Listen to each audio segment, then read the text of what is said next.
Today, we're joined by Matt, Snowy, Danny, and Tim, who collectively make up the band RIVVER. They feature as part of Sounds of Manchester Online Festival in July, and the debut single, Eleanor, is out on Spotify and has gained over 1,000 listeners. So how are we, lads? Yeah, we're pretty good, mate, yeah. Obviously, can't complain. Obviously, well, I mean, we could, but it's not worth it at this point, is it? Yeah, yeah, everything's all good, all gravy with us. Right, so I suppose the best place to start would be to ask, how and when did you four first meet? How did it manage to form the band? So it's a pretty strange one, to be fair. So me, Danny, and Tim were kind of just thrown together by our mate who DJs in a local bar. So we kind of got thrown together as basically the start of a band. Had a few lineup changes until we finally got Snowy involved, who I met in the exact same bar roughly a year before he joined the band, and then this is the lineup that stuck. So we have a lot to win in Wigan, I suppose. Yeah, great. So, you mentioned there that you were previously part of another band. What was that like starting in that? So, in terms of us as a group, we got together in the May, and then from there, it was just a few different lineup changes, really, I'd say. So, initially, we had a local girl that we knew. She was our singer, and then from there, she dropped out. The lad who put us together dropped out. So, it basically just sort of transformed from there. We had a couple new members come in and a couple drop out. We've been through a couple of bass players.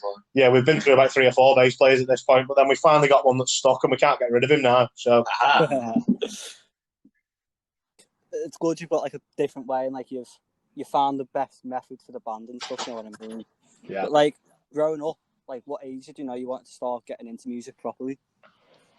It's a bit of a weird one for me. Obviously, I went off to uni and I never even thought of it as an idea. I was going to try and be a teacher, and then from there, when I left uni, I just basically started coasting at work, and then from there, found these lads and got involved. I don't know about yourself, Danny. I don't know what scores with you. I don't know. I picked up the guitar at an early age, and I kind of started developing pretty quickly.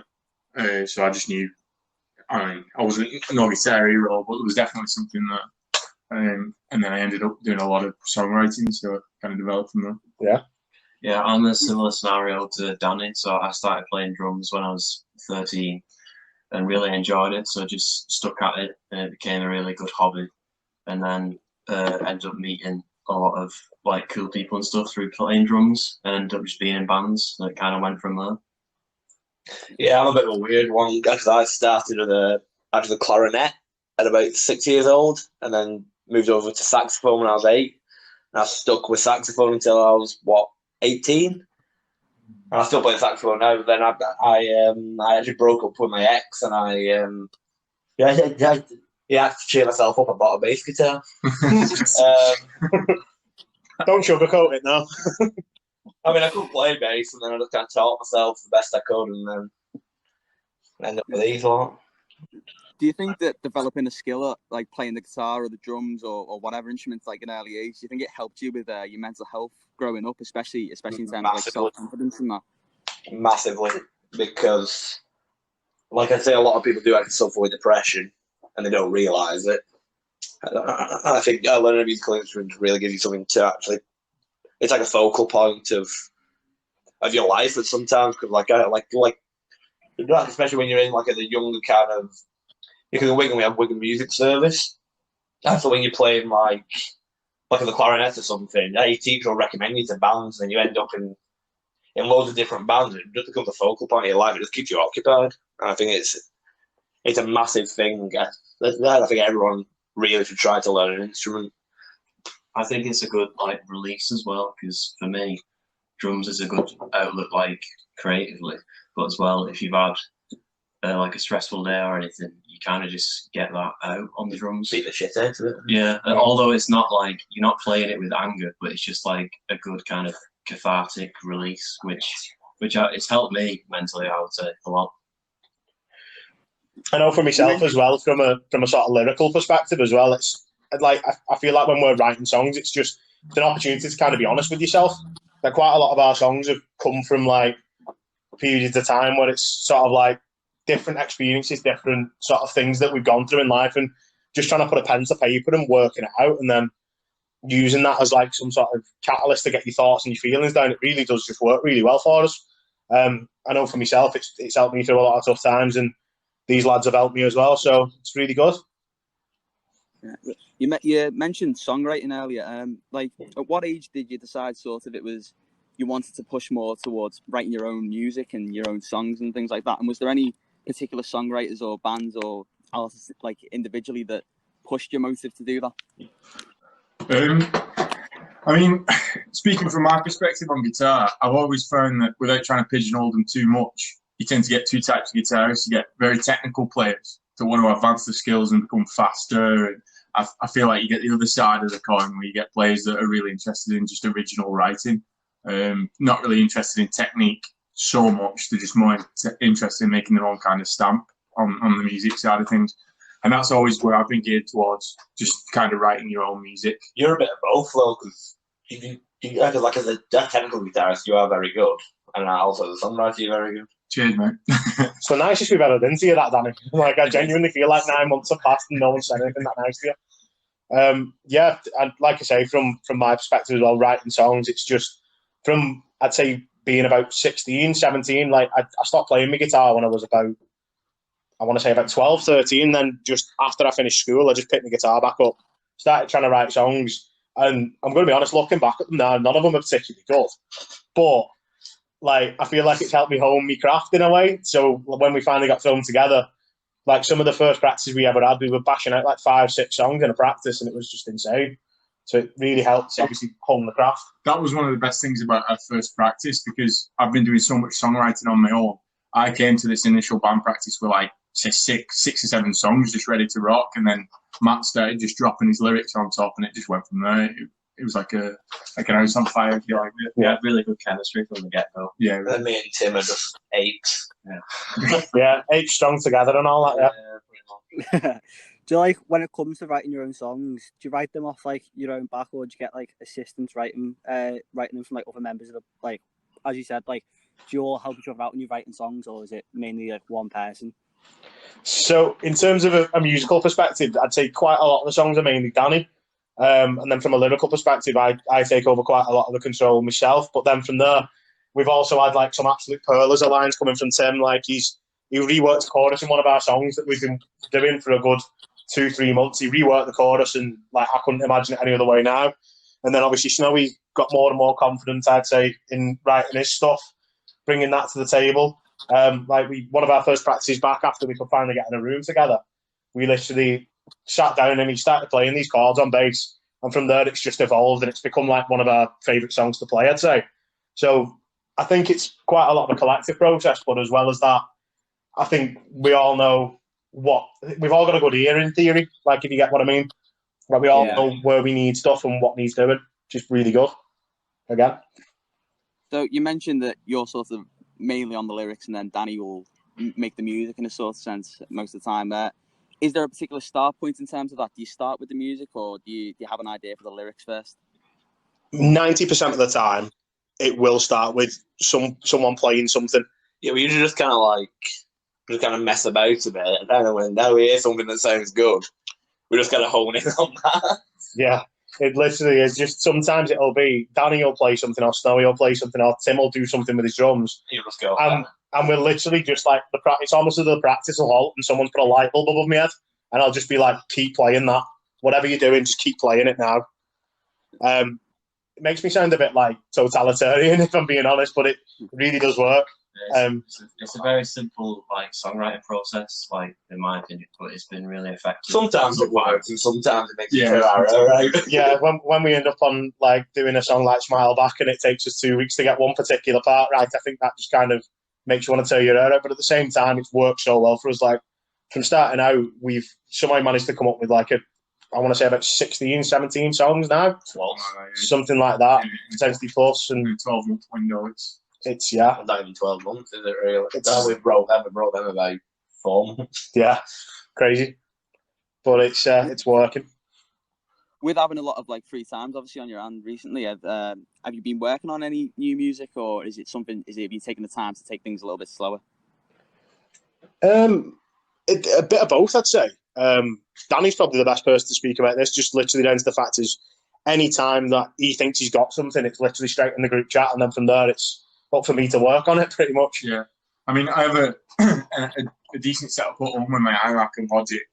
So what I try and do is do a lot of my guitar practicing on there, and I'll record the entire session, and then I'll just play it back. And if I think I've come up with anything with any weight to it, I'll just try and build some kind of like minutes worth of a song on that, and then I'll just fire that over to the guys and get their opinion on it, and then they can all kind of imagine their own parts in it, if you like, and Matt will start doing his lyrics. Yeah, but half the time you write all the parts. Yeah, sometimes I go a bit too far. So it just comes into him and we're just like, all right, it's done, let's do it. I'm considered the band vulture now for that. Yeah. But, yeah, I mean, in terms of like other songs, like I was mentioning before, Tap Dancing, I remember James just sending me this. I've never called you James before, so that was weird. Weird. Yeah, he sent me over this like little sort of bass riff that he was playing, and then it literally just evolved from there. Second we got back into a room together, it literally just kept going and going and going. And I don't think it could get any stronger now. Yeah, because like I was kind of messing around with like a Motorhead kind of stuff. Because Lemmy plays a lot of chords on bass. Yeah, so I was just trying to learn a few chords on bass, and I was just kind of playing along, and I thought, hang on. So it's really strange, but in an indie band, it really works really well, even though it's more kind of a Motorhead inspiration. Yeah, it does. It works really well. The act of the rhythm guitar, so it gives you a rest. Yeah, God knows I need it. Yeah, because you don't actually play guitar in that song. I love it, yeah. Just put my guitar down and literally just focus. Work on your brand of flowers for that. Yeah, Brendan Urie, mate, that's what it is. That's the one. Right, we touched earlier on like your appearance on Sounds of Manchester Online Festival last month. How did that make you feel to like get asked to be involved and get your name out there? Yeah, it was like it shocked me, to be fair, because obviously we saw some of the acts that were going on, and like we were looking at like the follower counts on them and stuff like that. I know I was personally anyway, because I'm a proper like, I don't know what the word is for it, but I just love checking that sort of stuff. You like a social media nut? I'm like a social media nut, but I'm also very, very competitive. Follow a fiend. Exactly, follow a fiend, that's the one I'm looking for. But looked around, obviously saw all these different people who were doing this like sort of Sounds of Manchester festival, and I just looked at it and went, wow, we've been asked to do it. From there, I recorded the set on my birthday, funnily enough, turned 23, and the morning of that day, recorded the set, sent it into the lads, said, is this all right for you? They said, yeah. I didn't realise that was your birthday. Not really, no. The post went out shortly afterwards. We know you have nothing to do with the socials, so... yeah, I know, that was their catty, that. But yeah, it was really good. Like, recorded that first thing in the morning, literally sent it to the lads. But I think the one thing that's just been keeping me occupied anyway is because we always want to have content there ready for people to view if they just stumble across the band page. We don't want them to think like, oh, these lads have not done anything since March. So I've been trying to keep myself active, like doing little acoustic sets for like the Wednesday Club Facebook page. Then Sound of Manchester got involved. Did one for Soft Lab Promotions as well. And it's just really snowballed from there to the point where now we're thinking the second we can get back at it, we've got quite a lot of good relationships with people to get gigs, which is what we want. I think that's what Stockburn's been good for. Because, It's bad relations. yeah, we've been, big part from like Barber that he's been networking really well and getting these relationships. So it'll definitely work us good in the long run, get gigs. Yeah, I was like, as much as you say, it might have been good for like to do like small acoustic gigs online during lockdown and get your name out there. But I'm sure you'll agree, it doesn't come close to feeling of a real gig. What is it, do you reckon, that makes the energy of being at a gig so good? Oh, what's that thought about that? From our point of view, or from an audience point of view? I just kind of get a lot of adrenaline. Yes, I can relate to that. Like being a drummer, because it's so physical, I get a big adrenaline rush, especially on songs that I really enjoy playing, like Smile Back, for example, that we've mentioned before. It also makes me a borderline alcoholic, which is great. When you're waking up with a bottle of Jack, you've got a problem. I think for me as well, just actually playing to an audience with a bunch of mates is just like one of the main things for me. It's just enjoyable, like you're having fun. That's what you're there to do, and we all just enjoy that factor of it.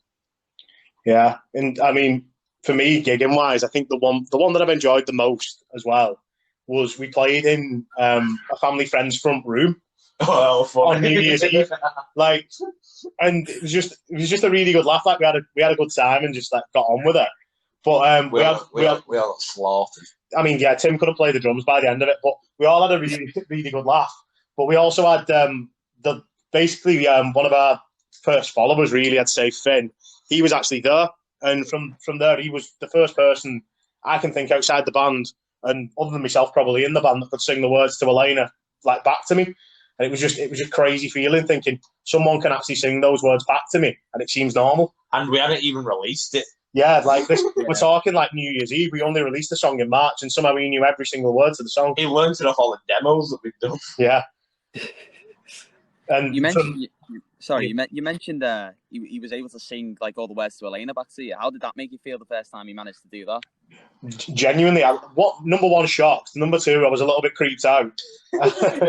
But then overwhelmingly, it was just like I was just looking at him going, like, imagine if in like say a year's time we've got like 40, 50 people doing the same thing, or even like it's just the ambition side of things. I think it made it obvious to me that we've got something here that Finn's just for singing it back to us.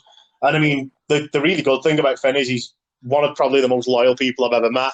He's also the fifth member of the band. Yeah, he's essentially the fifth member. Like, if you invite us back, we might have him on next time to discuss what his outcomes with the band are.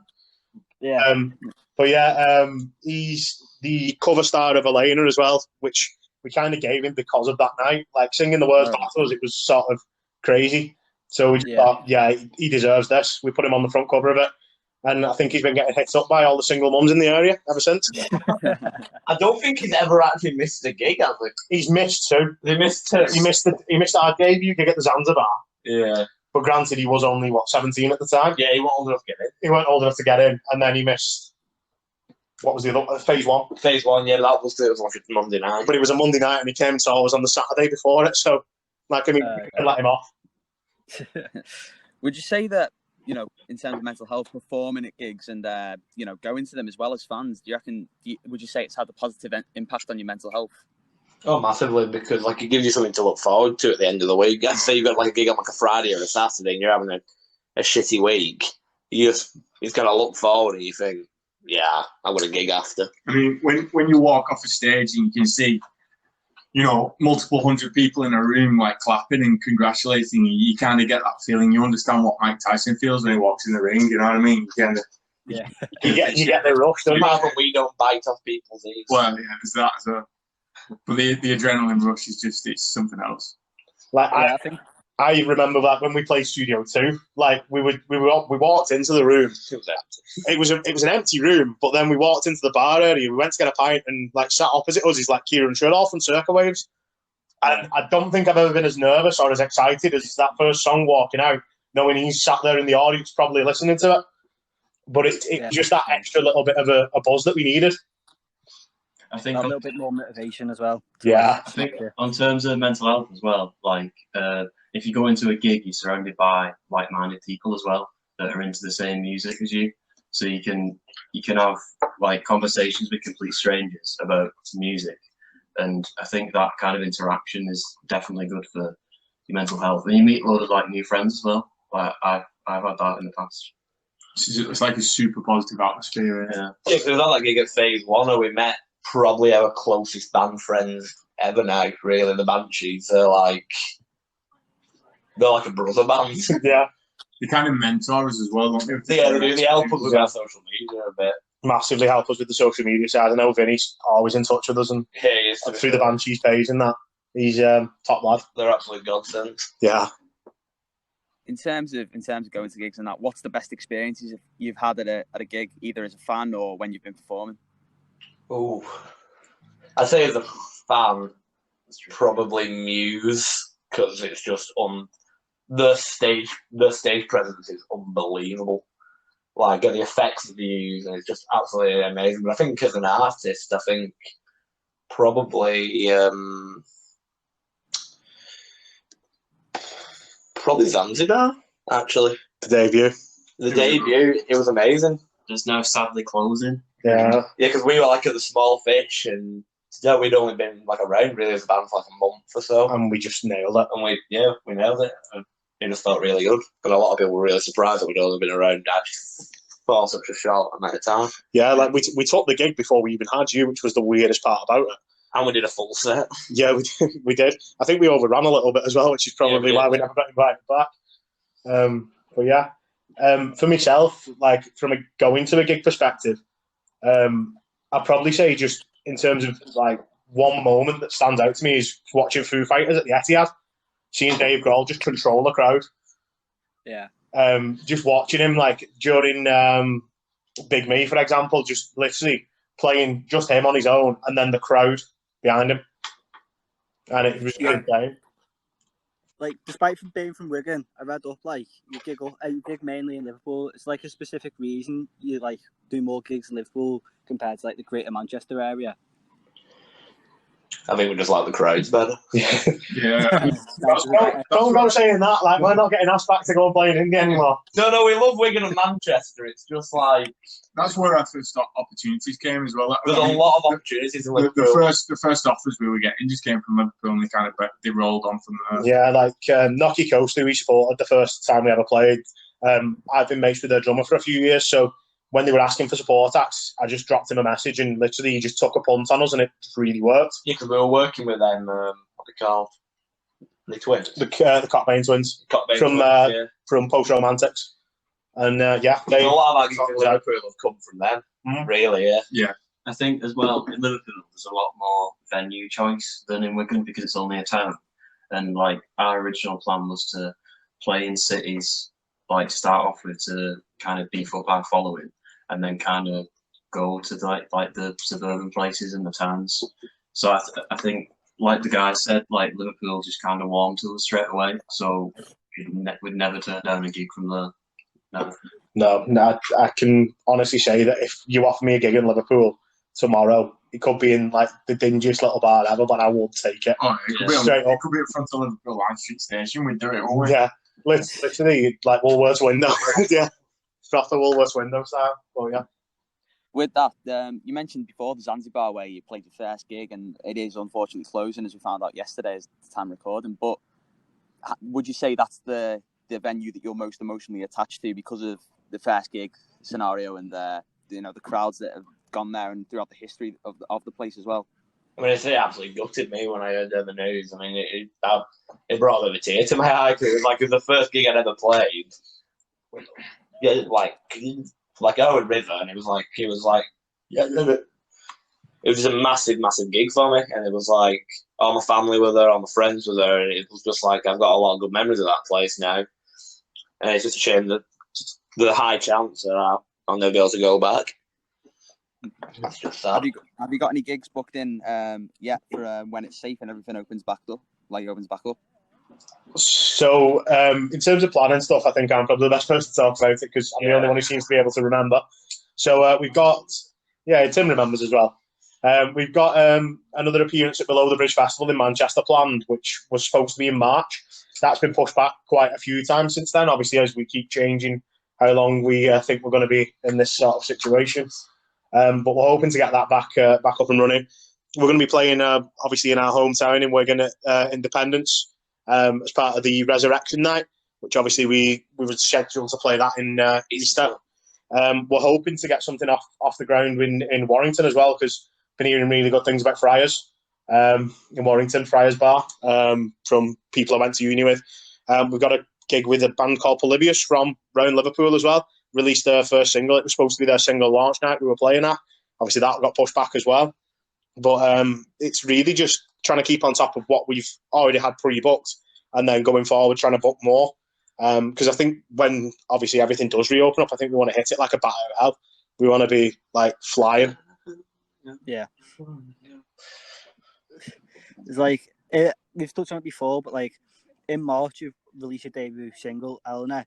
What was, like, the response been like? Because obviously we talked about your family, like, singing it back, but what's been the response since you, like, posted it on Spotify? So it's been surprisingly positive. Yeah, I mean, I don't think any of us expected it to do as well as it has done. But obviously, it's not a case of us like not backing our own material, but I think it was more just like we were thinking to ourselves, if we got to like 1K, we'd be happy, and we managed to hit that in like the space of 2 and a bit months. I know we're not far off. literally doubling that. Yeah. We're not 5-2. Well, we're 1.5, I want to say. So, Something like that. yes, it's really good. Like, we're overwhelmed by, like, the people who've really supported us. Like, obviously, quite a lot of it's come from, like, our mates and stuff listening to it. But we've had people like Cliff at radio... What's the radio station called? Mine's gone blank. But Cliff's been playing it in one of the Merseyside radio stations. We've had Dave Sweetmore play it on his 96.2 radio station. The guy from Love Fame Tragedy, he had a listen. Yeah, Matt Murphy from the Wombats, he had a listen to it when Snowy sent it him on a direct message. I was very drunk. Yeah, you were. I got very confident. Following day, he told me he got results. I thought, do you know what? I'll try it with Liam Frey. Never saw a thing back. But yeah, I think it just really has. It's took on its own little sort of role within our band. It was like, in a way, we wanted it to just get our foot in the door, so then we could break it down with whatever we've got next. And that's the analogy I think I've been using since we released it. It was just like a budget single. We just wanted just to get our material out there. It's more like a demo, really, but yeah, it's like it sounds like what was the inspiration behind the song, and how long would you say it took you to get everything sorted in terms of writing it and find the music? So, literally, in terms of the music, Danny's probably been working on it for God knows how long. But it was literally one of the songs he turned up to our first practice with when it was just me, Tim and Danny in the room with the couple of others who since left. And he walked in the room, started playing it. I sat down in the corner and wrote the lyrics out. It's like a first draft. And it stemmed from, it was a weird time. Obviously, a close family member was going through quite a lot, speaking to counsellors and that sort of thing to do with his mental health. And I tried to take a little bit of like what he'd been telling me, obviously, from what he'd been going through, and just tried to put sort of a voice to it. So, like, lines in there like, I'm sacrificed because until you broke up, and is this too much to contemplate? Like, I want to say it was more a case of just trying to put myself in his shoes, and then from there realising I'm way out of my depth as well, which lyrically is the way I wanted it to come across. We touched on before your Sounds of Manchester set. There was a song you did in there, an original. I think it was called Lightning in a Bottle, which I really liked. Could we be expecting any new singles like that in the coming weeks? So, in terms of a release slate, this is something we've been trying to work it out for ages, obviously, because we've had so much time on our hands. Like, me and Snowy hadn't been working for about 3 months. Tim, unfortunately, works for the NHS, so he's been in work pretty much constantly. And Danny's, I still don't know what you do. We're not really sure what Danny does. He's essentially like Barney in How I Met Your Mother. But in terms of, like, an actual solid release strategy, we had a couple of interesting calls with the producer that we met on Twitter, funnily enough. And we put together a plan in our heads. Lightning is something that we want to do, but we don't want it, because when we actually play it like live and it's fully sort of all there, it does stand out. It like sticks out like a sore thumb, really, but in a brilliant way. See, an acoustic version we could release tomorrow. Yeah, but because the proper version, getting all the bells and whistles on it, it's not just that. It's bordering on heavy rock. Yeah. It really doesn't fit our sound, but it's really. I wouldn't say it's outside of our genre. It's really is the. It's different. The heavy. It's the heavy end, and like that literally came about from me and Snowy just literally sat in a corner in our practice room. Him playing Motorhead and me just playing 4 chords, and then Tim coming in with the crashes, and it's just evolved from there. The one announcement we do have to make while we're on is. We have been back in recording the brief little bit of time we had where Greater Manchester was outside of localised lockdowns. And you can expect to hear one of our new songs, Essence, on the 25th of September. So it's been all done with a guy called Martin at Hammer Studios in Wigan. And it's been mixed, remixed. We're literally just getting the master done. And then from there, 25th of September, that'll be out. In terms of the song, it's not something I've ever played acoustically. I don't think we've got anything out there on social media. Yeah, so there's no demos on it. There's nothing of it anywhere. So in terms of building hype for it, it's a bit of a weird one to try and do. But at the same time, when it does come out, I think it's going to kick the door off its hinges. It's an absolute rammer. Yeah. Which is like, obviously, there's been like a few names like thrown around tonight, but like, have you got like a manager, or are you just running things by yourself at the minute and looking to get? Yeah, Matt's our manager. Yeah. And Matt, yeah. Basically, I'm just cracking the whip. trying to keep Tim and Snowy in check. Right. But I've got to keep you two in check. We all know what happened when we last did an interview, and we're not going into it now. No, no. But in terms of actually like running stuff on a day-to-day basis, we do all kind of muck in and do our own little jobs. In terms of like songwriting and stuff, Danny does take quite a lot of the lead, I'd say, and then from there, Tim mainly manages most of the Facebook stuff. I tend to take over the Twitter. Snowy tends to do nothing. All right. I do band relations. Who with? Some people. I've already rung Lee Cats and Dogs over, said we'll send him back soon. But yeah, it's in terms of like keeping on top of everything, we are just literally just day to day, just making sure we're not micromanaging it, but as close as we can to like making sure everything's perfect and it's the exact image we want to portray, which hopefully we've done tonight as well. Yeah. So obviously, from just speaking to you and listening to some of your stuff, I get a feeling that you've got a bright future ahead of you. But one thing to end on: where do you see yourself being in 5 years' time? Say. 5 years is a long time. Dead. Ideally, I'd probably say maybe Kendall Calling. I think Kendall Calling. I think Kendall Calling's an ambition. BBC Introducing's a shout as well. I mean, I'd probably say, as much as I'm probably the biggest downer in the group out of us all, I would say like my main ambition is Benny Kassim. That's my aim. Honestly, when we play Benny Kassim, I can die happy. That's my logic. Yeah. And it probably would happen the same weekend, so fair enough. 5 years as well, like, just thinking how long it actually is. Like, personally, I'd like to have, like, some kind of management and potentially sign to a record label of some sort. And have, obviously, more songs released and a few EPs or something along those lines. Because obviously that becomes a lot more easy when you get signed because you have essentially unlimited money to record with. Yeah.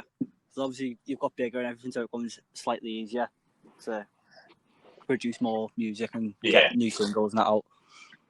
Because we have all the material, we just it's literally most of it's ready to go. It's just money. It's money, it's time, and it's getting time off work. And then obviously not being in a localised lockdown as well would help us. Yeah, that would be fantastic, to be honest with you. Yeah, if COVID could do one, we'd greatly appreciate it. Yeah, straight up. It's an open letter to COVID-19. Yeah. COVID, if you're listening, fuck off. Right, that's the end of the podcast, everyone. Cheers for the RIVVER band coming on, and make sure you listen to Eleanor on Spotify, Apple Music, and also watch the Sound of Manchester set on YouTube. Cheers for coming on, lads. It's been good having you. Cheers, man. Thank you. Thanks. Cheers, fella. See you soon.